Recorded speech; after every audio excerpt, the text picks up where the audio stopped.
So next problem tayo sa strain or material deformation. So ito yung problem statement natin. The rigid bars, so dalawang rigid bar natin, A, B, and C. And then bar C and then D are separated by a roller at C. So ito yung point of separation natin. And then is actually pinned at A. So sabihin, yung bar A, B, and C natin nakapin at A. And then yung C naman natin is actually pinned at D. Now in this case, meron tayo dito corresponding steel rod mounted at this particular part or portion of the rigid bars, preventing the two bars from further moving down. So, supposedly, meron tayo dito ng load na 50 kN na ina-apply.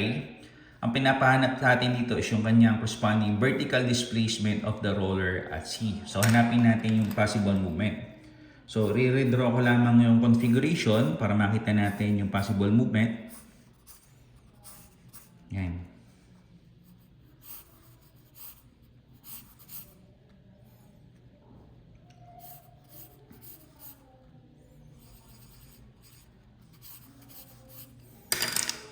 So, ito yung roller.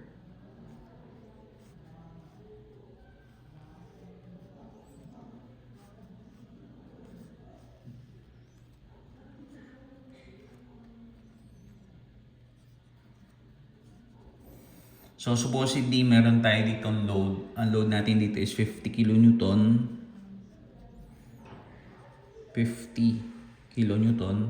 So, ang natural tendency nito is ipupush niya downward itong bar CD natin. So, gagalaw to. So, gagalaw siya in such a way na ito is pababa siya or mag-move in a clockwise, counterclockwise direction. So, merong movement dito. So, pakita na lang natin. So, ito siya. And then, syempre, pag gumalaw yung corresponding bar natin CD, moving down or counterclockwise, ang tendency niya man is tutulak naman itong bar ABC natin. So, tendency niyan is gagalaw din siya. Ayan. So, mag-move naman siya in a clockwise direction. Ayan. So, lagay lang natin dito na nagkaroon tayo ng movement. Ayan. Tapos, nandito pa rin yung rollers. Ayan. So, ang tanong dito is for us to be able to compute the vertical displacement of the roller at C. So, kung titignan natin, may corresponding movement, yung tinutukoy natin yung roller.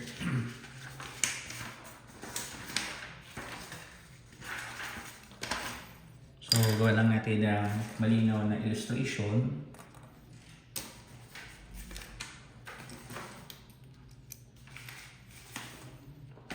So, gawa natin illustration.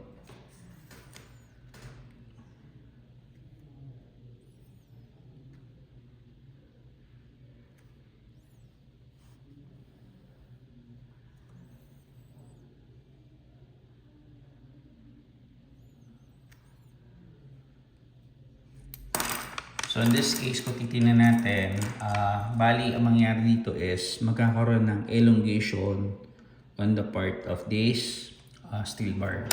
Ayan. So, sabihin, ito naman subjected to what we call tension. So, F ng steel. Ayan.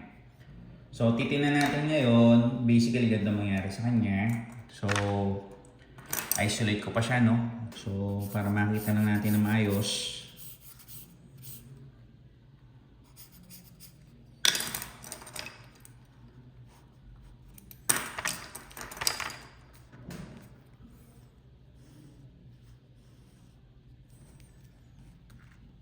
So, lalabas dito, meron tayo dito ang deformation.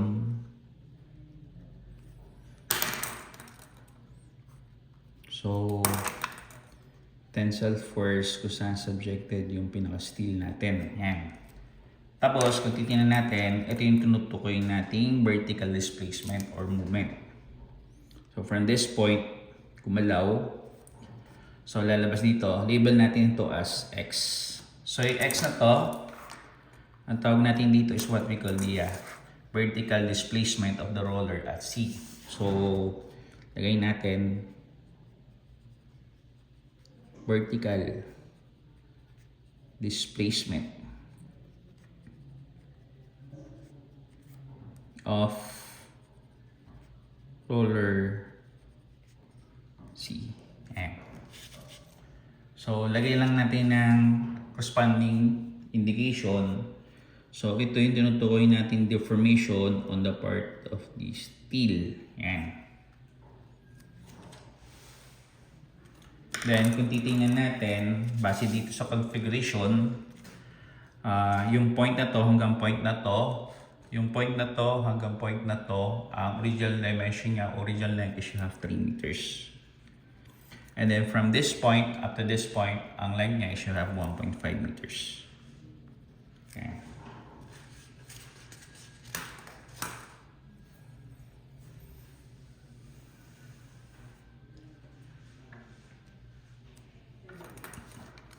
So, kung gagawin natin itong equation, so by ratio and proportion once again,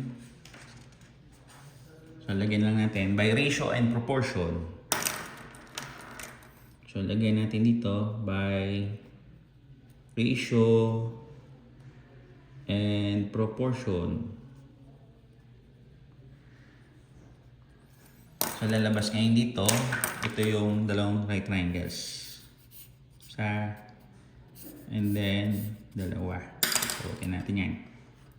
1. And then, you have here 2.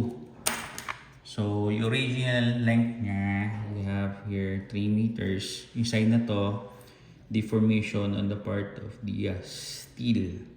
Then, from this point up to this point, you have 3 plus 1.5. You have a total of 4.5 meters.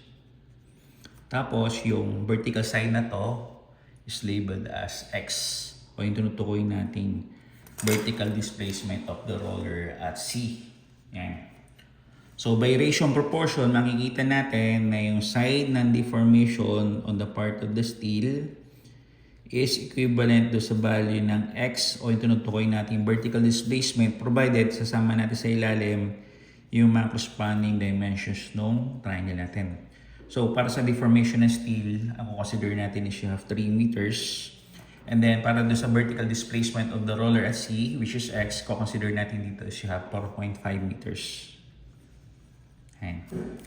So, in this case na malabas, meron na tayong equation number 1. So, in this case, no, para ma-solve lang natin yung value ng X, kinakailangan mag-give yung deformation on the part of the steel.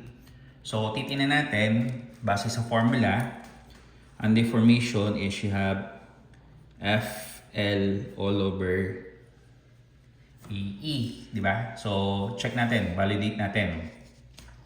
So, lumalabas, given yung area, given naman yung modulus of elasticity, then lumalabas, given naman yung length. Ang problema na lang natin dito is yung corresponding force. Force na lang para eventually makompleto natin deformation on the part of the steel, para eventually makompute natin yung vertical displacement of the roller at C, which is labeled as X. So, kung titingnan natin, saan ba natin pwedeng kuhanin yung value ng force? Now, so far, kung titingnan natin, wala pa tayong ginagawang free body diagram. So, pag tinignan natin yung corresponding configuration, we could actually make use of at least 3 free body diagrams. So, ano yung tatlong free body diagram na yun? So, para sa kabuuan, you have the whole free body diagram. And then, i-isolate natin yung bar CD and then bar ABC. So, you have 1, you have 2, and then you have 3 possible free body diagram. So, in this case, lumalabas, since ang given natin nasa 50 kN na load, ang gagawin natin dito is to try to consider ito pinaka right side natin. So, gawin muna natin free body diagram, yung 50 kN na part. So, lagay natin free body diagram of bar CD. Yan. So, ano ba yung sure niya? So, lalabas yan is actually ito.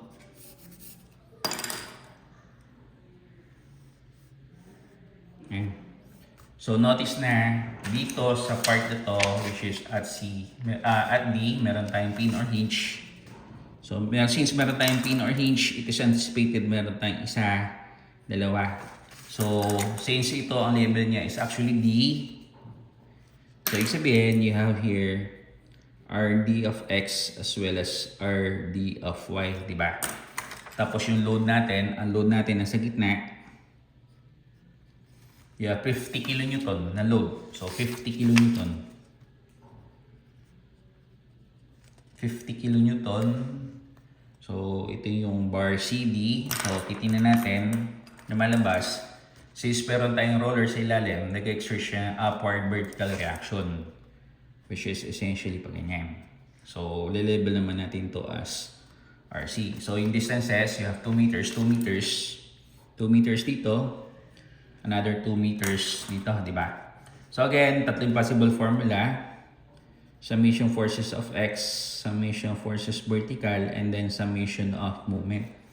So, pag in-assess na natin ngayon yung tatlong formula, hindi po pwedeng gamitin ang summation forces of X kasi basically isa lang. Tapos base sa interpretation natin, yung RD of X natin is found to be 0. Another one, hindi tayo pwede mag-take ng summation forces vertical kasi lumalabas you have 1, you have 2 unknowns, di ba? So, ibig sabihin, kung hindi tayo pwede mag-take ng vertical equation, doon lang tayo sa pinakadulong equation natin which is summation of moment. So, summation of moment. So, try natin dito sa may D. So, moment summation at D, all forces going the clockwise direction considered to be a positive. So, lumalabas, you have negative 50 and then positive RC. So, negative 50 man tayo. Multiply by distance, you have 2 meters. Then, plus RC. Ang perpendicular distance, you have 2 plus 2, you have a total of 4. It's equivalent to 0. So in this case, you have 100 divided by 4. So yung RC natin is equivalent to 25 kN. RC is equivalent to 25 kN. Yan. So since meron tayo ngayong RC, gamitin na natin yung bar ABC. So ibig sabihin, yung reaction provided by the roller from this side, yun din at yun yung makikita natin reaction provided by the roller on this particular bar which is A, B, and then C. So sabihin, gagamitin natin yung magnitude na to per in terms of direction, i-reverse na natin ang corresponding direction. So lagay na lang natin dito ang comment is FBD of bar ABC. Bar A, B, and then C. Ayan.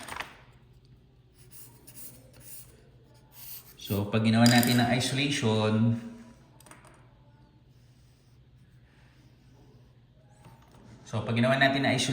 lalabas ngayon, ito yung pinaka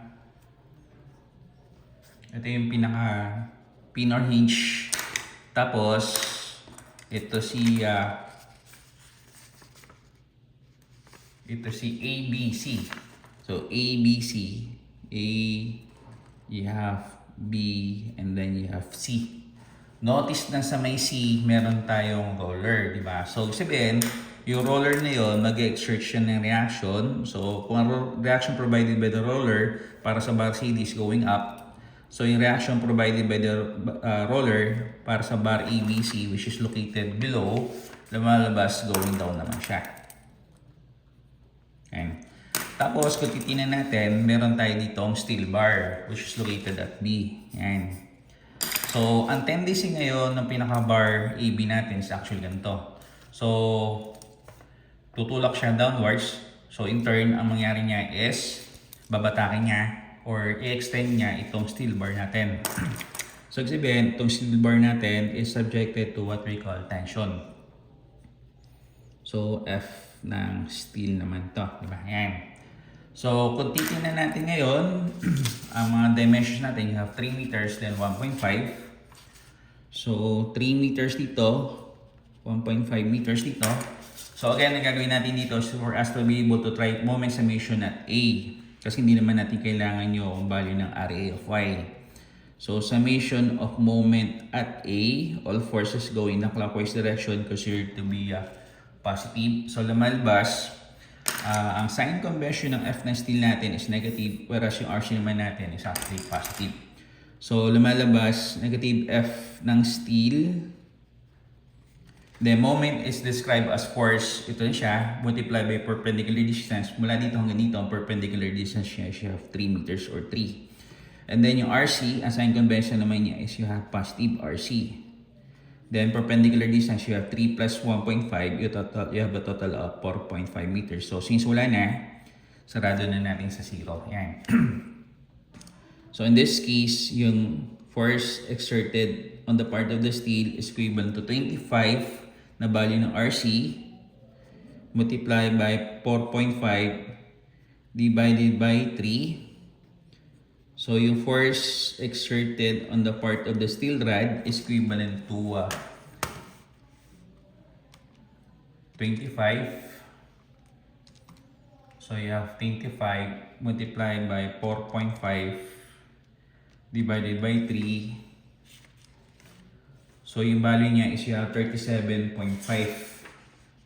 So 37.5 kilonewton. So 37.5 kilonewton yung force that is actually exerted on the part of the steel rod.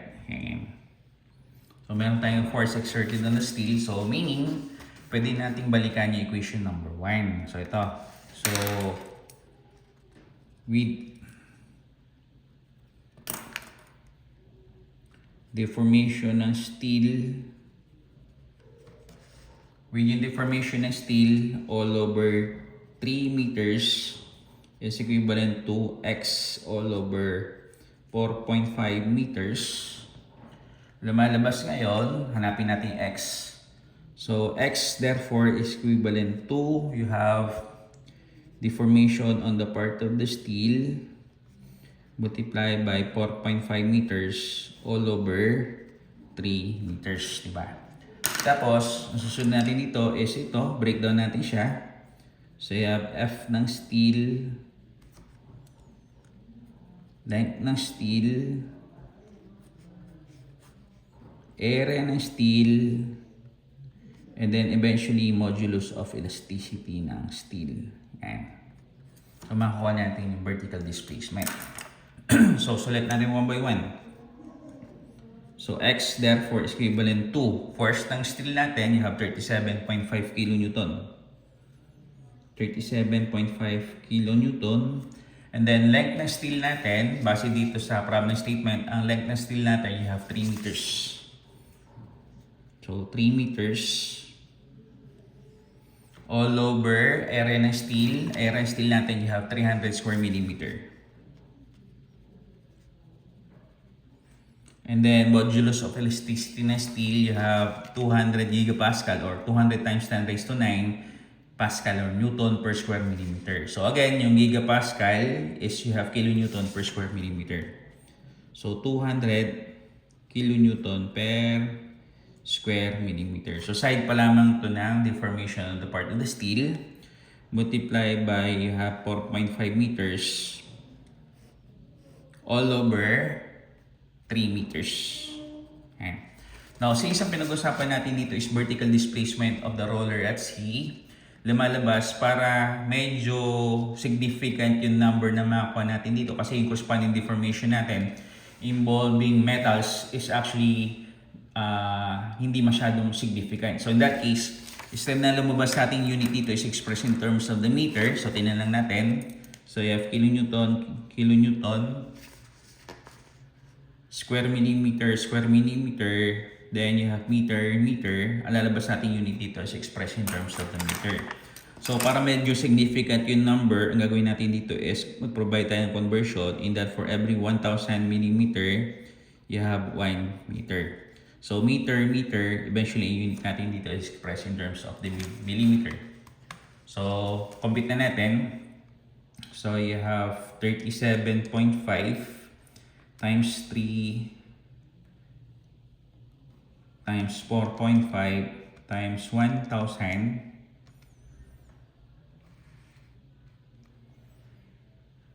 divided by, you have 300, then you have 200, then you have 3.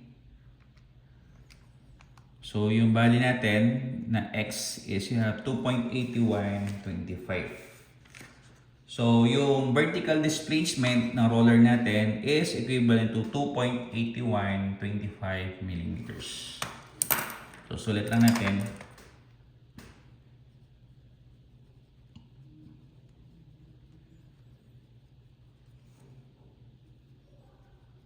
Na yung vertical displacement natin of the roller, which is labeled as X, is equivalent to 2.8125 millimeters. Ayan. So, ito yung sagot natin for this particular problem. Ayan.